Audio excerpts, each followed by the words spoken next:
RH Awards sont donc un concours qui nous permet de récompenser chaque année les meilleurs DRH par secteur d'activité. C'est un concours que nous avons initié comme nous le faisons. MZK Group, vous savez, nous avons plusieurs plateformes de promotion des ressources humaines.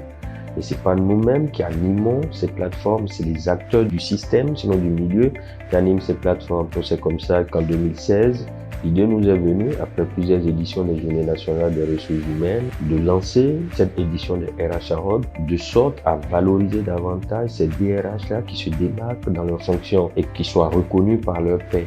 Et c'est comme ça que nous avons pensé, avec RH Mag, à éditer une soirée pour leur dire merci. Et cette édition a été marquée par la récompense de 3 premiers lauréats. Les critères sur lesquels nous nous sommes basés, c'était ceux qui ont pris sur eux d'aller vers les plus jeunes, de se mettre à la disposition. Nous avons procédé par désignation. Nous nous sommes concertés. Tous ceux qui étaient là, personne ne voulait se faire récompenser. Mais c'est de façon quand même unanime que nous avons décidé d'honorer nos 3 premiers camarades.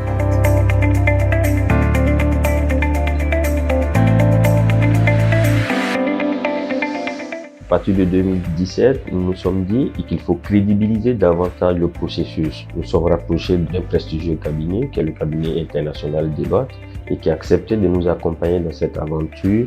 Nous avons, dans cette même dynamique, associé certaines organisations clés, comme la CNPS, le FDFP, la CBAE. Pour cette année, nous avons décidé, sinon depuis l'année dernière, nous avons lancé le prix du manager social, qui a été remporté par M. Jacques Assaoré, directeur général du Trésor et de la comptabilité publique. Pour cette année 2019, en termes d'innovation, nous avons souhaité que ce prix puisse porter le nom du président Marcel Zadikissi.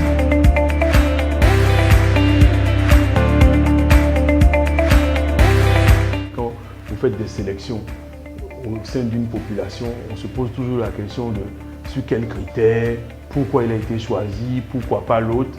Et nous, en tant que tiers de confiance, il était important pour nous d'associer l'image, le nom de Deloitte à cette activité. Donc, et on a souhaité rester aussi dans le champ des compétences que nous avons. De pouvoir dire, écoutez, si vous dites que ce monsieur est le meilleur DRH, voilà pour nous un certain nombre de critères, un certain nombre de best practices à l'aune desquels vous devez comparer ce monsieur, qui soit reconnu par l'ensemble de ses pairs comme le meilleur d'entre eux. Que ces RH Awards ou cette reconnaissance, en tout cas, constitue pour moi, premièrement, une très grande marque de reconnaissance de la part de la communauté RH. Au sein de la compagnie dans laquelle j'ai la chance d'intervenir, donc qui est le groupe CFAO, effectivement, le fait d'avoir été reconnu par la communauté RH dans son entièreté en Côte d'Ivoire, évidemment, a été une source de fierté pour le groupe.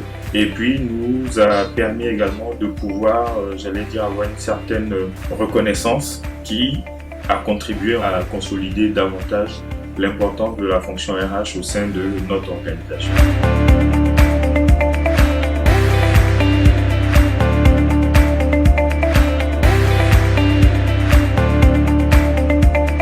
Comme le président Marcel Zadikissi le dit si bien dans Culture africaine et gestion de l'entreprise moderne, j'ai la ferme conviction que pour mobiliser efficacement les travailleurs africains, il est nécessaire que l'entreprise qui les emploie, sans se transformer en une institution de bienfaisance, soit proche d'eux et les aide à résoudre les problèmes liés à la pression communautaire.